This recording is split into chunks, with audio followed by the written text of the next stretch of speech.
এতক্ষণে আপনারা আশা করি বুঝে গেছেন আজকে ঠিক কি নিয়ে আলাপ করতে যাইতেছি। যে ঠিকই ধরেছেন, আজকে কোটা নিয়ে কিছু কথা শেয়ার করতে চাইতেছি। আবার কোটা নিয়ে মাঠ গরম হইতেছে, এর সাথে সরকারি চাকরিতে আবেদনের বয়স সীমা 35 করার দাবিও যুক্ত হয়েছে। আমার অনেক ক্ষুদ্র ভ্রাতা কইছে যে দাদা এটা নিয়ে কথা বলেন। এরা একসাথে মাঠে নামার ঘোষণা দিচ্ছে, ফলে এই ইস্যুতে আবারও মাঠ গরম হইতে যাইতেছে। যদিও বাংলাদেশে এমনিতেই কাঁঠাল পাকা গরমে আর গ্রামে উন্নয়নের প্রচন্ড জোয়ারে, মানে প্রচন্ড লোডশেডিং এ আপনারা আধা সেদ্ধ অবস্থা দিন পার করতেছেন। এর মধ্যে কোটা নিয়া নতুন কইরা মাঠ গরম হইয়া আবার গরম বেশি পড়ে কিনা সেটা আবার বড় কথা। যাই হোক, এই ঘটনায় অনেক ইন্টারেস্টিং বিষয় আছে, কি সেটা আসলে বুঝে নেই।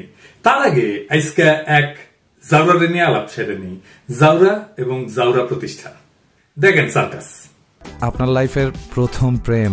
প্রথম প্রেম যখন আমি ক্লাস 8-এ পড়ি তখন। সেই প্রেম যেটা ওয়ান সাইডেড, কখনো বলা হয়নি, আজকে তাকে আমাদের মাধ্যমে বলতে পারবেন?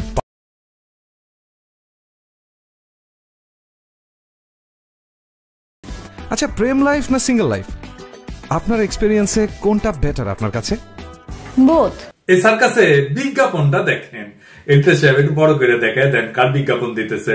আঙ্কারে প্রথম আলো, ডাবর, এই প্রথম আলো, লেট, কালচারাল মাফিয়া, ছায়ানট, সবারই একটাই কৌশল।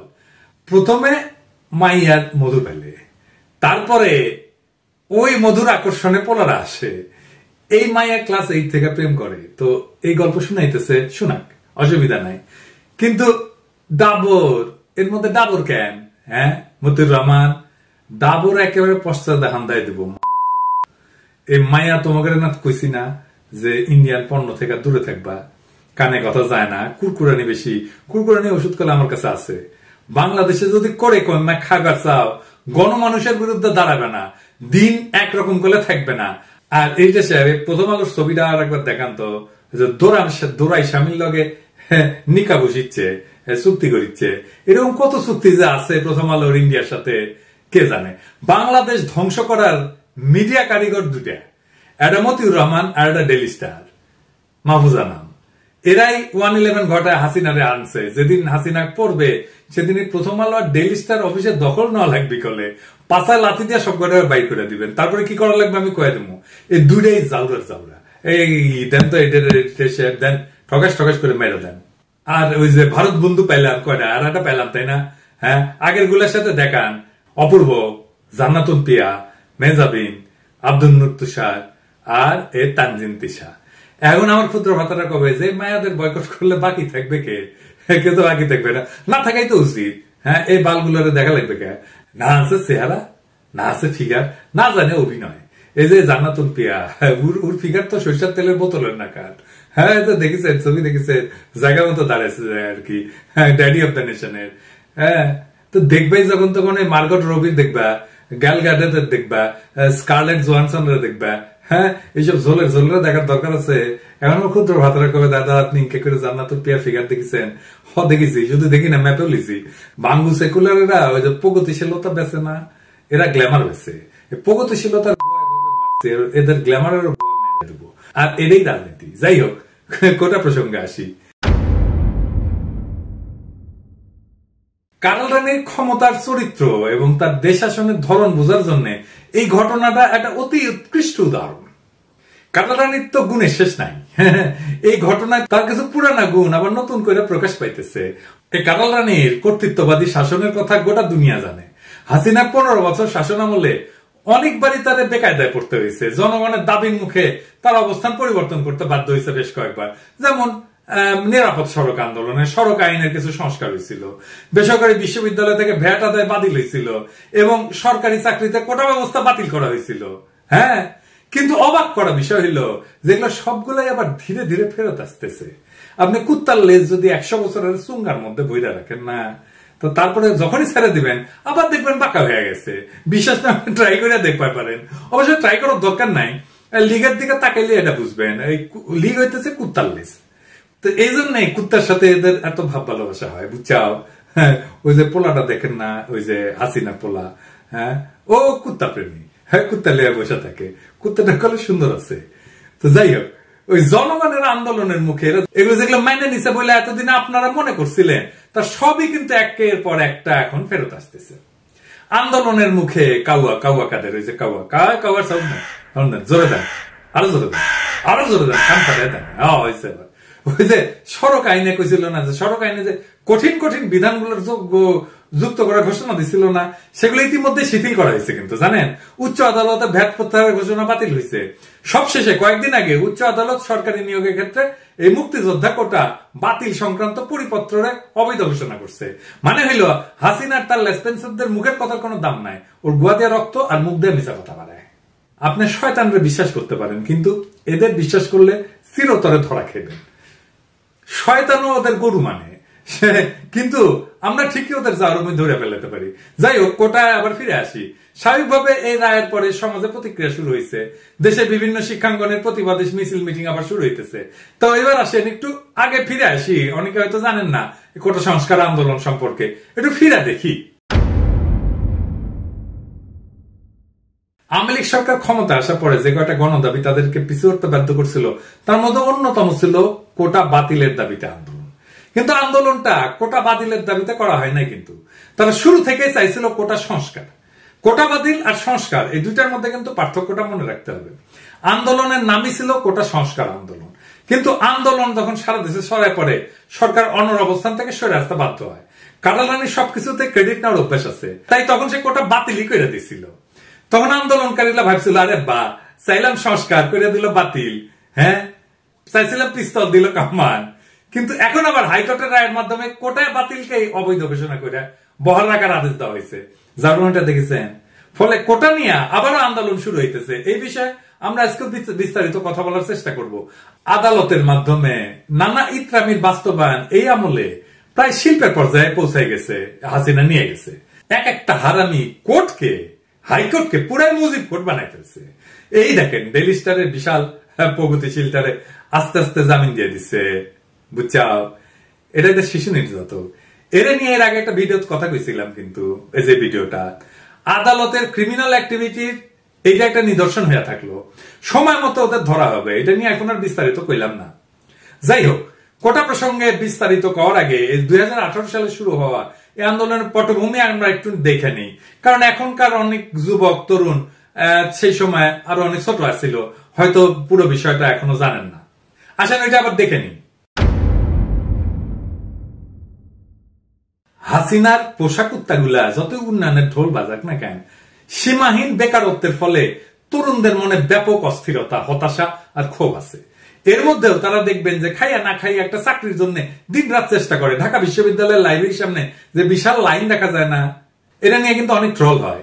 কিন্তু একটা চাকরি ছাড়া যার জীবন অন্ধকার, পরিবারের সদস্যদের দায়িত্ব যার কাঁধে, যার প্রেমিকার বিয়া হয়ে যাবে নিজের ক্যারিয়ার ঠিক না হইলে, তার বাস্তবতা তো আমরা অনেকে বুঝতে পারবো না। একটা দেশে উচ্চ শিক্ষা নিয়ে সবাই জ্ঞান চর্চার দিকে যাবে না। উচ্চ শিক্ষায় চাকরি না, প্রধান হওয়া উচিত যে জ্ঞান। কিন্তু আমাদের দেশে সমাজে কেউ গাছতলায় আর কেউ পাঁচতলায় যাবে, যেটা কি দিয়ে নির্ধারিত হয়? জ্ঞান দিয়ে নির্ধারিত হয় না। এটা ঠিক হয় ধান্দা দিয়া, চাটার ধান্দা, চাটার যোগ্যতা, মামা খালুর দৌড়, এগুলো দিয়ে ঠিক হয়। তাই একটা সাধারণ ছাত্র পড়ার পাঠ চুকায় ফেলার আগেই বিসিএস এর দিকে ঝোঁকে। তাতে ক্ষমতার সুবিধা নেওয়ার চাইতে একটা নিরাপদ জীবন চাওয়ার বাসনাই বেশি থাকে, অন্তত প্রথম দিকে। কিন্তু এই সরকারি চাকরিও যখন গোপালী কোটার দ্বারা বন্টন করে দেওয়া হয় লিগেল লোকদের মধ্যে, তখন আসলে হতাশা হয় স্বাভাবিক। আর এই হতাশা থেকে যৌক্তিক একটা আন্দোলন শুরু করছিল সাধারণ ছাত্রছাত্রীরা। পরে সেই কোটা সংস্কার আন্দোলন দেশ জুড়ে শিক্ষার্থীদের মধ্যে বিস্তৃত হয়েছিল। বাংলাদেশের বেকারত্ব, বিশেষ করে শিক্ষিত বেকার, এটা বড় সমস্যা। প্রায় 4 কোটি তরুণ বেকারত্বের অভিশাপে নিপীড়িত। এই হতাশ তরুণদের আন্দোলন দমন করতে ছাত্রলীগের আক্রমণ, পুলিশের মামলা, নির্যাতন, আদালতের রিমান্ড এবং বিশ্ববিদ্যালয় প্রশাসনের নিপীড়ক বান্ধব অবস্থান গ্রহণে দিন দিন আন্দোলনকে আরো প্রবল করে তুলতে থাকে।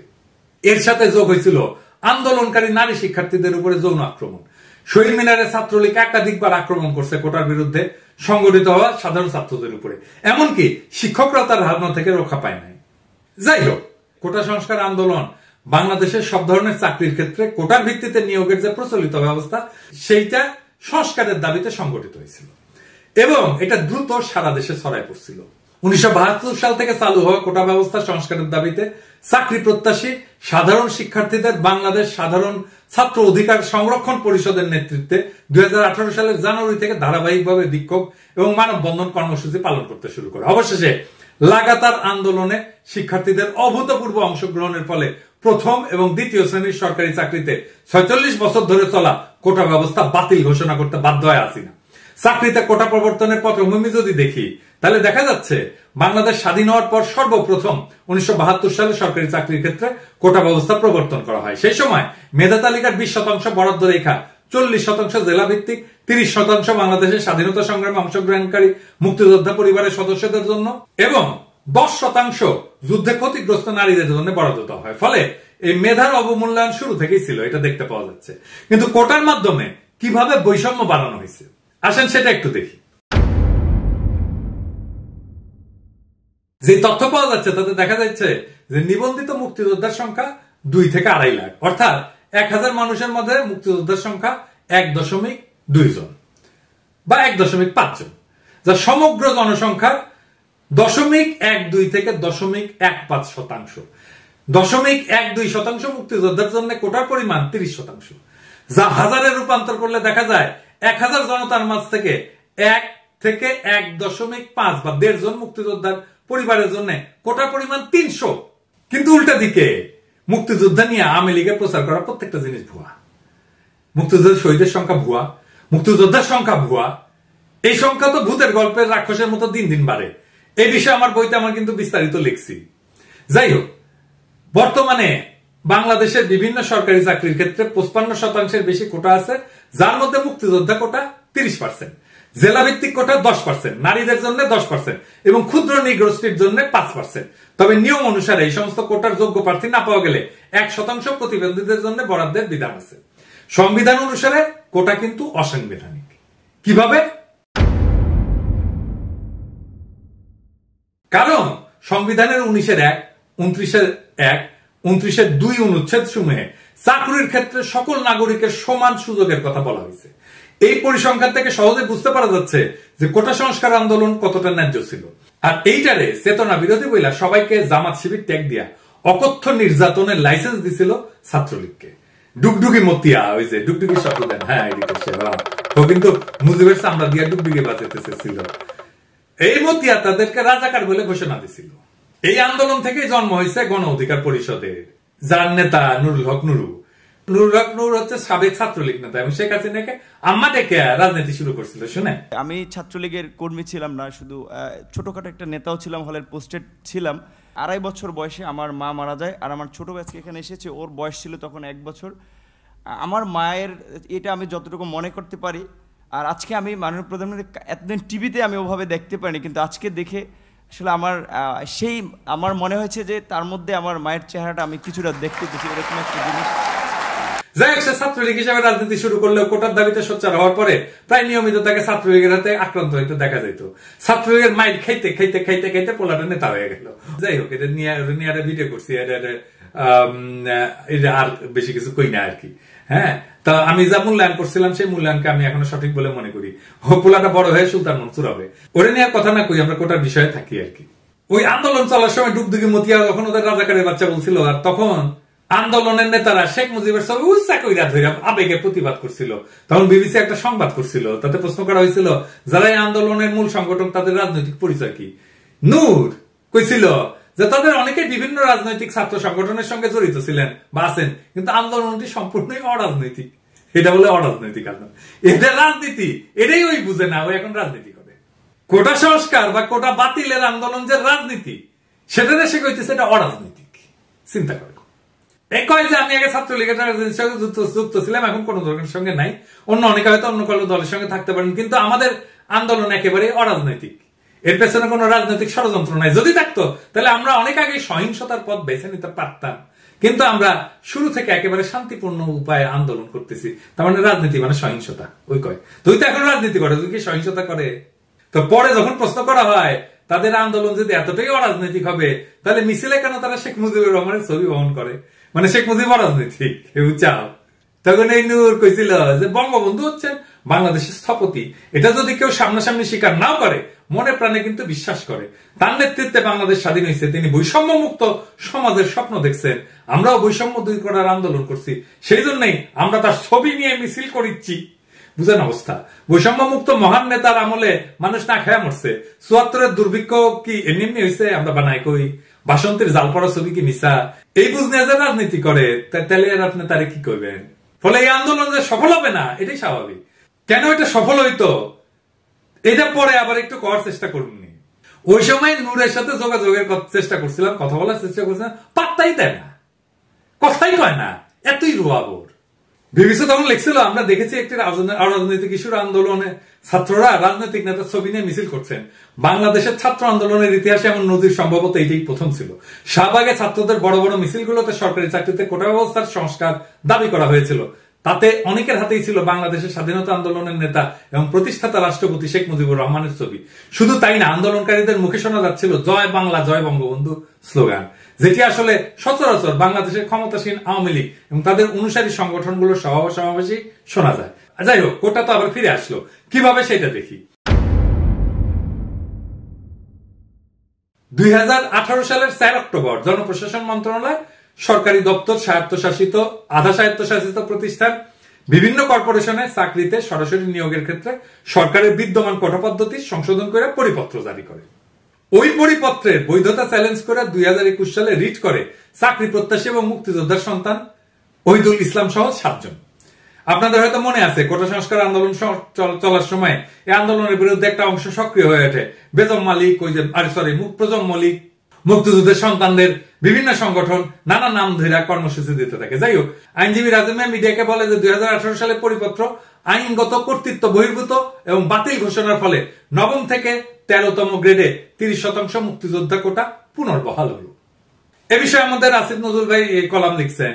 তাতে লিখছেন যে বাংলাদেশের সংবিধানের অন্যতম মূলনীতি হচ্ছে সাম্য, সুযোগের সমতা এবং বৈষম্যহীনতা। সমতার নীতি কিছু ক্ষেত্রে ব্যতিক্রম অনুমোদন করে প্রায়োগিক সমতা নিশ্চিত করার স্বার্থে। সমতার এই দর্শনের বিভিন্ন প্রকাশ আমাদের সংবিধানেও রয়েছে। যেমন সংবিধানের 29 অনুচ্ছেদে বলা আছে, নাগরিকদের যে কোনো অনগ্রসর অংশ যাতে সরকারি চাকরিতে উপযুক্ত প্রতিনিধিত্ব লাভ করতে পারে সেজন্য বিশেষ বিধান প্রণয়ন করা যাবে। এই বিধান বলে নাগরিকদের অনগ্রসর অংশের জন্য সরকারি চাকরিতে কোটার বিধান করা অসাংবিধানিক হবে না। কোটা বিষয়ে সমাজের তীব্র অসন্তোষ শুরু হয়। কারা এই অনগ্রসর শ্রেণী, এর উপযুক্ত প্রতিনিধিত্ব মানে কি, এইসব প্রশ্ন। কোটা নিয়ে অতীত ও বিদ্যমান এই বিতর্ক মূলত মুক্তিযোদ্ধাদের, এমনকি তাদের সন্তান নাতি নাতনিদের জন্য কোটার বিধান কেন্দ্রিক। মুক্তিযোদ্ধারা কি সমাজের অনগ্রসর অংশ? তিনি প্রশ্ন তুলছেন। এদেশের তৎকালীন এলিট পরিবারগুলো সহ সমাজের সর্বস্তরের মানুষ মুক্তিযুদ্ধ করছিলেন। তারা ঢালাও ভাবে অনগ্রসর হন কিভাবে, বা তারা কতটুকু সুবিধা পেতে পারেন? এটা একটা জরুরি প্রশ্ন। অন্যায় সুবিধা দেওয়া হলে মুক্তিযুদ্ধের প্রতি সম্মান মর্যাদা কোনোটাই বাড়বে না, এটা আমরা সবাই মানি। তিনি বলেন, এই কোটার এই আধিক্য সমাজের সীমাহীন বৈষম্য সৃষ্টি করেছিল। উদাহরণ হিসেবে উনি কয়েকটা উদাহরণ দিচ্ছেন। 2006 সালে সম্পন্ন হওয়া 25তম বিশেষ পরীক্ষায় মেধার ভিত্তিতে নিয়োগ পাইছিলেন প্রথম 228 জন। বাকিদের অযোগ্য ঘোষণা করে চাকরি দেওয়া হয়নি। অপরদিকে বিভিন্ন কোটার কল্যাণে 1611তম হয়ে পররাষ্ট্র মন্ত্রণালয়, 5104তম হয়ে প্রশাসন, 5377তম হয়ে কেউ কেউ পুলিশ ক্যাডারে চাকরি পাইছিলেন। আর একটা বিস্ময়কর বিষয় হলো, এত ব্যাপক হারে কোটা যাদের জন্য সংরক্ষণ করা হয়েছিল তারা কোটা সমসংখ্যক পদে নিয়োগ পরীক্ষায় পাশও করেনি কখনো। এই কারণে 28তম থেকে 31তম বিসিএস এ 3162টা পদ শূন্য ছিল। অথচ সম্মিলিত মেধা তালিকার উপরের দিকে অবস্থান করে অনেকে চাকরি পাননি। কোটা ব্যবস্থা পুনরায় চালুর বিবেচনা করতে গেলে সরকারকে অবশ্যই এই নৈরাজ্যকর চিত্রগুলো ভাবতে হবে। মুক্তিযোদ্ধার ভুয়া সার্টিফিকেট নিয়ে যারা বা যাদের সন্তানেরা চাকরিতে ঢুকেছেন তাদের সবাইকে চিহ্নিত করে বরখাস্ত করতে হবে।